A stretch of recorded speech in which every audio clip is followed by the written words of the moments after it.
సీతమ్మని శీల పరీక్ష పేరుతో అగ్నిలోకి దూకించేయడం ఏమిటండి? గర్భవతి అని కూడా చూడకుండా అడవికి పంపించేయడం ఏమిటండి? శూద్రుడైన శంభూకుణ్ణి వధించటం ఏమిటండి? మూడు సందేహాలు రాముడు ధర్మం అనగానే ప్రతి వాళ్ళకి వస్తూ ఉంటాయి. ఈ వీడియోలో అగ్ని ప్రవేశం, శీల పరీక్ష దాని గురించి చెప్పుకుందాం. అది అర్థం అవ్వాలి అంటే మీకు 7 పాయింట్లు అర్థం అవ్వాలి. చాలా ఓపిక్గా వినండి. వీడియో 15 నిమిషాలు పడుతుంది.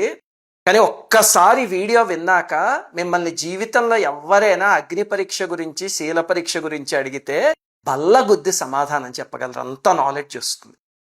సరే, ఇప్పుడు ఆ 7 పాయింట్స్ ఏమిటి అనేవి చూద్దాం.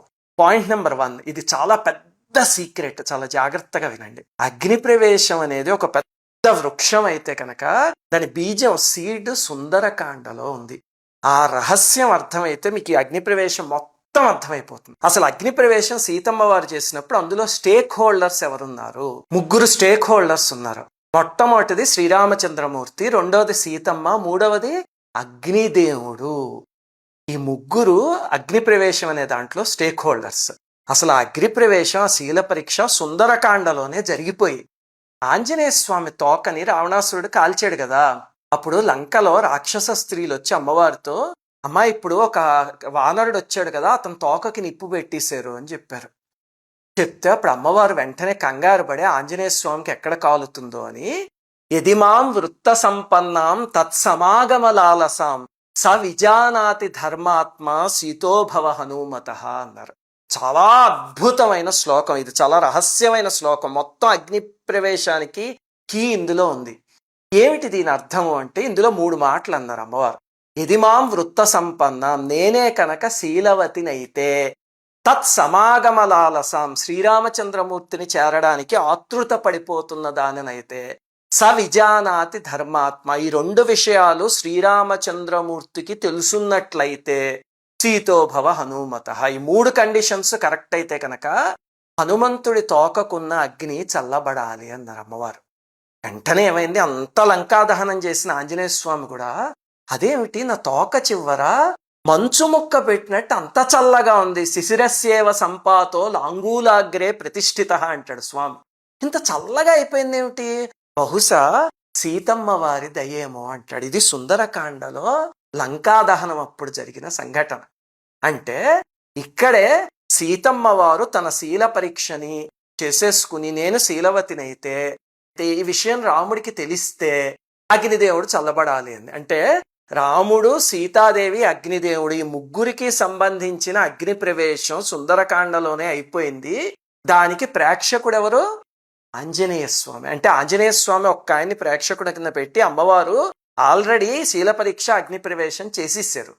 మరి అయితే ఇంకా తర్వాత యుద్ధకాండ జరిగింది ఏమిటండి అంటే, అదంతా సీతారాములు, అగ్నిదేవుడు కలిసి ఆడిన ఒక పెద్ద నాటకం. అది ఎందుకో చెప్తా కాసేపట్లో. ఇప్పుడు అసలు అగ్ని ప్రవేశం కథలోకి వద్దాం. పాయింట్ నెంబర్ 2, సీతమ్మ వారిని విభీషణుడు పల్లకీలో తీసుకొస్తూ ఉంటాడు.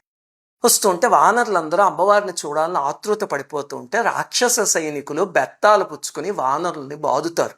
మీరు రావడానికి వీల్లేదు, క్రమశిక్షణలో ఉందండి అని. అప్పుడు రాముల వారికి కోపం వచ్చి, మా కోసం అని చెప్పి వాళ్ళ ప్రాణాలను అర్పించారు, అలాంటి వాళ్ళని మీరు దూరం పెడతారా?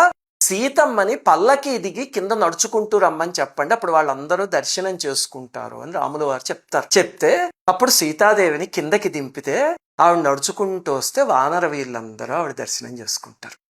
ఇది ఎందుకు అసలు రామాయణంలో ఇది రాశారు అంటే ఆలోచించండి. వానర వీళ్ళు ఎవరు? వాళ్ళ మీదే రామచంద్రమూర్తికి అంత ప్రేమ ఉంటే ఇంకా కట్టుకున్న భార్య మీద ఎంత ప్రేమ ఉంటుంది అంటే, రాబోయే సంఘటనకి అక్కడే ఇంకొక సీడ్ వేశారు వాల్మీకి మహర్షి. కాకపోతే ఆయన రాజారాముడు, అందుకని అట్టడుగు సైనికుడికి కూడా అంత ఇంపార్టెన్స్ ఇస్తారు. భార్య కన్నా సైనికుడికి ఎక్కువ ఇంపార్టెన్స్ ఇస్తారు. ఎందుకంటే వాళ్ళిద్దరూ రాజు, రాణి, సైనికుల మీద ప్రేమ చూపించాలి. అది ఇక్కడ ధ్వనింపజేస్తారు. ఇవన్నీ అర్థం చేసుకోవాలి అసలు అగ్ని ప్రవేశం అంటే. సరే, ఇప్పుడు పాయింట్ నెంబర్ 3, ఆ తర్వాత కథలో ఏం జరిగింది? సీతమ్మ వారు చాలా ఆతృతతో శ్రీరామచంద్రమూర్తి దగ్గరికి వచ్చి స్వామి అక్కును చేరదాము అని అనుకున్నారు. పాప ఆ తల్లిది 10 నెలల పైబడి విరహం. కానీ రామచంద్రమూర్తి తల పక్కకి తిప్పుకుని, శత్రువుని జయించి చరణించి నీకు విముక్తి కలిగించా, అది క్షత్రియుడిగా నా ధర్మం, ఇంకా నువ్వు స్వతంత్రురాలివి, నీ ఇష్టం వచ్చిన చోటకి వెళ్ళవచ్చు అని చెప్పారు రాముల వారు. అంటే ఇక్కడ ఒక పాయింట్ ఆలోచించండి. చాలా మంది ఎస్పెషల్లీ స్త్రీవాదులు సీతాదేవిని శ్రీరాముడు అణగదొక్కేసాడు అని చెప్తూ ఉంటారు. అంటే వాళ్ళు రామాయణం చదవలేదు అని అర్థం. ఇక్కడ శ్రీరామచంద్రమూర్తి నువ్వు స్వతంత్రురాలివి, నీ ఇష్టం వచ్చిన చోటకి వెళ్ళొచ్చు అని చెప్పారు. ఎందుకంటే ఆ 10 నెలల్లో అమ్మవారి మనస్సు ఎలాగైనా మారి ఉండొచ్చు ఒక మానవుళ్ళ ఆలోచిస్తే. అందుకని పూర్తి స్వేచ్ఛనిచ్చేశారు. ఇస్తూ ఒక మాట అన్నారు, పరుల ఇళ్లల్లో ఇన్నాళ్లు ఉండి వచ్చావు, నిన్ను నేను అర్ధాంగి కింద స్వీకరించలేను అని అంటూ అక్కడ ఒక మాట అంటారు. రామాయణం చదివితేనే తెలుస్తాయి ఇవి. దీపో నేత్రాతురస్యేవ ప్రతికూలాసి మే దృఢం అని. అంటే కళ్ళ జబ్బు వచ్చిన వాడికి దీపాన్ని చూస్తే ఎలాగైతే తట్టుకోలేడో అలాగా ఇప్పుడు నాకు లోకాపవాదం అనే రోగం వచ్చింది, అందుకని నేను నిన్ను చూడలేకపోతున్నాను అంటారు. ఎన్నో ఉపమానాలు చెప్పొచ్చు కదా రాముల వారు. ఈ ఉపమానం ఎందుకు చెప్పారు? ఇప్పుడు చూడండి, కంటికి జబ్బు వస్తే కనుక మనం దీపాన్ని చూడలేం. ఇప్పుడు ఒక రోగి దీపాన్ని చూడలేకపోతే లోపం దీపానిదా రోగిదా? రోగిదే, అంతే కదా. అలాగే నువ్వు దీపంలాగా స్వచ్ఛమైన దానవి, నీలో ఏ పొరపాటు లేదు, నాకే లోకాపవాదం అనే రోగం వచ్చి ఇలా చేస్తున్నాను అని సీతమ్మ వారికి ఒక హింట్ ఇచ్చారు. ఎంత అద్భుతమైన శ్లోకం. ఇవన్నీ చదివారా రామాయణంలో? చదవరు, సినిమాలు చూస్తారు, కామెంట్ చేస్తారు అంతే. Next point number 4. అసలు ఎందుకు ఇవన్నీ జరుగుతున్నాయి అంటే చాలా జాగ్రత్తగా వినండి. సీతాదేవి పట్ల ఇప్పుడు 2 దోషాలు ఉన్నాయి. మొట్టమొదటిది ఆవిడ ప్రమేయం లేకుండా జరిగింది. రెండవది ఆవిడ కావాలని చేసిన స్వయంకృతాపరాధం. 2 తప్పులు. మొట్టమొదటిది ఏమిటంటే రావణాసురుడు సీతాదేవిని ఎలా ఎత్తుకుపోయాడు. మన సినిమాల్లో చూసింది ఏమిటంటే ఇలా అంటే భూమి జింగమని పైకి వచ్చేసింది, ఎత్తుకుపోయాడు అన్నట్టు. అది తప్పు. వాల్మీకి రామాయణంలో ఉన్నది వింటే చాలా బాధ కలుగుతుంది, అందుకే సినిమాల్లో చూపించలే. అక్కడ మహర్షి చాలా చోట్ల చెప్పారు, 3-4 అధ్యాయాల్లో. పూర్వోస్తు దక్షిణేనేవా పరిజగ్రాహ పాణిన అంటారు. అలాగనే జీవితాంతాయ కేశేషు అని ఒక చోట అంటారు. అంకేనాదాయ వైదేహి అంటారు. అంటే అర్థం ఏమిటంటే సీతాదేవి తొడలను ఒక చేత్తోనూ జుట్టును ఒక చేత్తోనూ పట్టుకుని రథం మీద వేసేట దుర్మార్గుడు. అలాగనే ఆ తల్లి దూకేద్దామని చూస్తే గట్టిగా పట్టుకొని తొడ మీద కూర్చోబెట్టుకున్నట్ట. ఎంత ఘోరం అది. సీతామాతని ఆ దుర్మార్గుడు, ఆ కాముకుడు అలా ముట్టుకున్నాడంటే ఆ తల్లికి ఒక కళంకం కదా, ఒక అపవిత్రత కదా. ఇప్పుడు ఆ దోషం పోవాలంతేనా? ఇది ఆవిడ ప్రమేయం లేకుండా జరిగిన దోషం. ఇంక రెండవది ఆవిడ స్వయంకృతాపరాధం ఒకటి ఉంది. ఏమిటండి అది? మాయాలేడి ఘట్టంలో సీతాదేవి ఆతృతలో లక్ష్మణుణ్ణి భరతుణ్ణి అనకూడని మాటలు అంది. అసలు అది రామాయణం చదివితే ఎంత బాధ వేస్తుందో. చాలా ఘోరమైన మాటలు. అంటే లక్ష్మణుణ్ణి నువ్వు నన్ను పొందాలనుకుంటున్నావు, అందుకే ఇలాంటి పనులు చేస్తున్నావు అని తిట్టి, నిన్ను భరతుడు అందుకే పంపించాడు అని ఇద్దరిని తిట్టింది. ఇద్దరిని పొరపాటున కూడా అనుకోండి మాటలు. దానివల్ల అంతటి లక్ష్మీదేవైనా సరే కర్మ ప్రోధి చేసుకుంది. మరి అలాంటి కర్మ పోవాలంటే ఏం చేయాలి? ఎప్పుడు కూడా మాటలంటే ఏర్పడిన కర్మ అవమానంతో పోతుంది. అందుకని శ్రీరామచంద్రమూర్తి ఆవిడ్ని మానసికంగా అవమానించటానికి ఇప్పుడు అగ్ని ప్రవేశం కన్నా దారుణమైన మాట ఒకటి అన్నాడు. ఇది చాలా మందికి తెలియదు. అసలు అగ్నిలో దూకించేసాడు అనుకుంటారు. కాదు, ఆయన మాట అన్నాడు. ఏమిటంటే, నీకు స్వేచ్ఛనిస్తున్నాను, లక్ష్మణుడితోనో భరతుడితోనో విభీషణుడితోనో సుగ్రీవుడితోనో నీ ఇష్టం వచ్చిన వాళ్ళతో వెళ్ళిపో అన్నాడు. ఎంత ఘోరాతి ఘోరమైన మాట. అసలు శ్రీరాముడు సీతాదేవిని అనొచ్చా అంటే, ఇందాక నేను చెప్పిన మాట లక్ష్మణుణ్ణి భరతుణ్ణి ఆ తల్లి అనొచ్చా? అనకూడదు. మరి ఆ కర్మ ఎలా పోతుంది? అందుకని స్వామి అంతా అవమానించాడు. అవమానించినప్పుడు కూడా ఎంత జాగ్రత్తగా చెప్పాడంటే, లక్ష్మణుడు భరతుడికి పుత్ర సమానులు, సుగ్రీవుడు విభీషణుడు పరమభక్తులు. ఆ నలుగురిలో ఎవరింటికి వెళ్ళినా తల్లిలాగో దేవతలాగో చూసుకుంటారు. అందుకని రాములు వారు పలికితే అలా ఉంటుంది. ఎంత కోపంలో అయినా సీతమ్మ లక్ష్మణుడిని అనకూడని మాట అంది, కానీ రాముడు మాత్రం సీతమ్మని అనలే. వీటిలన్నిటిలో ధ్వని ఉంటుంది. చాలా జాగ్రత్తగా తీసుకోవాలి మాటలన్నీ. ఇప్పుడు పాయింట్ నెంబర్ 5. ఇవన్నీ విన్నాక సీతమ్మకి బాధేసింది. చేసి, లక్ష్మణ ఈ మాటలు చాలా దారుణంగా ఉన్నాయి, చితి పేర్పించు అని సీతాదేవి చెప్తే లక్ష్మణుడు చితి పేర్పించాడు. అప్పుడు ఆ చితిలోకి దూకడానికి సీతాదేవి ఉద్యుక్తురాలైంది. ఇక్కడ ఒక విషయం జాగ్రత్త గుర్తుపెట్టుకోండి. నువ్వు శీల పరీక్ష చేసుకో అనే మాట శ్రీరామచంద్రమూర్తి అసలు అనలేదు. అలాగనే నువ్వు చితిలోకి దూకు అనే మాట కూడా ఆయన అనలేదు. ఈ రెండు ఆయన అనలేదు. నీకు ఇప్పుడు అపవాదు ఉంది, నిన్ను చేపట్టలేను, నీకు స్వేచ్ఛనిస్తున్నాను, ఇష్టం వచ్చిన చోటుకు వెళ్ళిపో అన్నాడు ఆయన. కానీ అమ్మవారే ఆ నిర్ణయం తీసుకున్నారు. మరి అయితే శ్రీరాముడు శీల పరీక్ష చేసుకోమన్నాడు, అగ్నిలోకి దూకమన్నాడు, ఇవన్నీ ఎక్కడి నుంచి వచ్చాయండి అంటే లవకుశ సినిమాలోంచి వచ్చాయి. అందులో శ్రీరాముని చరితమును తెలిపెదమమ్మా అని ఒక పాట ఉంది, చాలా మంచి పాట. కానీ ఆ పాటలో చేరవచ్చు ఇల్లాలిని చూసి శీల పరీక్షను కోరె రఘుపతి పతియానతి తలదాలిచి అగ్ని దూకే సీత అనుంది. అవి ఘోరమైన మాటలవి. సముద్రాల రాఘవాచార్యులు గారు రాశారు. ఆయన అంటే నాకు ప్రాణం. అసలు ఆయన భక్తి పాటలు విని పెరిగిన దేహం ఇది. కానీ ఇవి వింటే మాత్రం కడుపు తరుక్కుపోతుంది. ఘోరమైన మాటలు ఇవి. అందులోనూ రామాయణాన్ని వాల్మీకి మహర్షి దగ్గర నేర్చుకొచ్చిన లవకుశులు వాల్మీకి రామాయణంలో లేని ఇలాంటి మాటలు అన్నారు అంటే ఘోరం. ఇవి జనబాహుళ్యంలో వచ్చేసి లవకుశ సినిమా నుంచి. ఇప్పుడు సీతాదేవి అగ్నిలోకి దూకడానికి ఎందుకు ఉద్యుక్తురాలైంది అంటే, ఒకటి, ఈ అగ్ని ప్రవేశం అనేది శీల పరీక్ష అనేది ముందే తను పెట్టేసుకున్నారు అమ్మవారు. పెట్టుకుంటే అప్పుడు తను రాముడు అగ్ని ఈ మూడు దగ్గర ఆల్రెడీ ప్రూవ్ అయిపోయింది.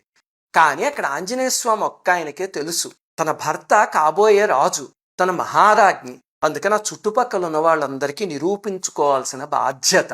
అందుకని అమ్మవారు ఆడిన నాటకం అది. చుట్టూ ఉన్న వానర వీరులు మాత్రం హాహాకారాలు చేశారు. అయ్యో అమ్మవారు వెళ్ళిపోతున్నారు. ఆయన కళ్ళమటి నీళ్లు కార్చారు తప్ప వద్దంలా. ఇంద్రజిత్తు మాయా సీతని వధించినట్టుగా యుద్ధంలో చూపిస్తే శ్రీరాముల వారు అల్లాడిపోయారు. అలాగనే సీతాదేవిని రావణాసురుడు ఎత్తుకుపోతే పాపం చెట్టు దగ్గరికి పుట్ట దగ్గరికి వెళ్ళి నా సీతను చూసావా, నా సీతను చూసావా అని హృదయ విదారకంగా ఏడ్చారు భార్య కోసం. అలాంటిది సీతమ్మ అగ్నిలోకి దూకుతుంటే మరి ఎందుకు ఆయన పట్టించుకోలేదు అంటే ఇది నాటకం అని ఆ ముగ్గురికి తెలుసు. అప్పుడు సీతమ్మ వారు ఏం చేస్తారు, అగ్ని దగ్గరికి వెళ్ళి నా హృదయం అనుక్షణం శ్రీరాముడి మీదే లగ్నం అయి ఉంటే నేను ఏ దోషము లేని దాననైతే త్రికరణ శుద్ధిగా ఆయనని మాత్రమే అనుసరించిన దానినైతే అగ్నిదేవుడు రక్షించుగాక అని అగ్నిలోకి దూకారు అమ్మవారు. ఇప్పుడు అగ్నిదేవుడు అమ్మవారిని బయటికి తీసుకొచ్చి, రామా నీ మీద తప్ప ఇంకెవ్వరి మీద మనస్సు లేదు, నువ్వు స్వీకరించాలి, ఇది నా ఆజ్ఞ అని చెప్పాడు అగ్నిదేవుడు. చెప్తే అప్పుడు శ్రీరాములు వారు స్వీకరించారు. అంటే అక్కడ ఉన్న వాళ్ళందరికీ ప్రూవ్ చేయమని రాజుగారు హింట్ చేస్తే రాణిగారు ప్రజల కోసం ఆడిన నాటకం. అందులో అగ్నిదేవుడు కూడా ఒక పాత్ర. అర్థమైందా? ఇప్పుడు రాముడి నిర్ణయాన్ని గ్రహించి పరమేశ్వరుడు, బ్రహ్మగారు వాళ్ళందరూ లంక దగ్గరికి వచ్చేసారు విమానాల్లో. వచ్చి ఆహా అద్భుతంగా ప్రవర్తించావు అని చెప్పి ప్రశంసించారు. రాముడు సీతమ్మ వారిని చేపట్టాడు. ఇప్పుడు వాళ్ళందరూ ప్రశంసించాక ఇంకా మన బుర్రలో సందేహాలు ఉన్నాయంటే అర్థం ఏమిటి? అది మన బుద్ధిలో తేడా తప్ప శ్రీరాముడి ధర్మంలో తేడా కాదు. ఇప్పుడు ఒకటి ఆలోచించండి, ద్రౌపదీదేవి కర్ణుణ్ణి ఆరో భర్తగా కోరుకుంటోంది. అది నిజమైతే ఈ పండు వెళ్ళి చెట్టు కతుక్కోవాలి అని చెప్పి చాలా ఘోరమైన సీన్ ఒకటి సినిమాలో తీశారు. చాలా అసహ్యమైన సీన్ అది. ఎవరి భార్య గురించైనా అలా అంటే ఏ భర్త భరించలేడు, అంతేనా? కానీ ప్రేక్షకులు లొట్టలేసుకు చూసి ఆ సినిమాని హిట్ చేశారు. ఇదే సీతాదేవి శీలం గురించి అలా ఎవరినైనా తీయమనండి, వెంటనే గొయ్యి తీసి అక్కడే పాతేస్తారు అంతే. భారతదేశంలో జనాలు సీతాదేవి అంటే అంత ప్రేమ జనాలకి. ఎవరైనా సీతాదేవిని ఏమైనా అన్నారంటే కప్పెట్టేస్తారు అంతే జనాలు. ఎందుకు అంత గౌరవం సీతాదేవి మీద అంటే రాముల వారు ఈరోజు తీసుకున్న నిర్ణయం వల్ల. అంటే తన భార్య మీద బ్లేమ్ రాకూడదు భవిష్యత్తులో. ఎవరైనా బ్లేమ్ వేదలుచుకుంటే నన్ను అనాలి తప్ప నా భార్యను అనకూడదు అని. I'm ready to take the blame అని. అందుకే చూడండి, ఇన్ని లక్షల సంవత్సరాలైంది. ఇది ఎప్పుడో 20 యుగాల క్రితం జరిగిన రామాయణం. సీతమ్మ వారి శీలం గురించి ఇప్పటికి కూడా ఎవ్వరూ పల్లెత్తు మాట అనరు.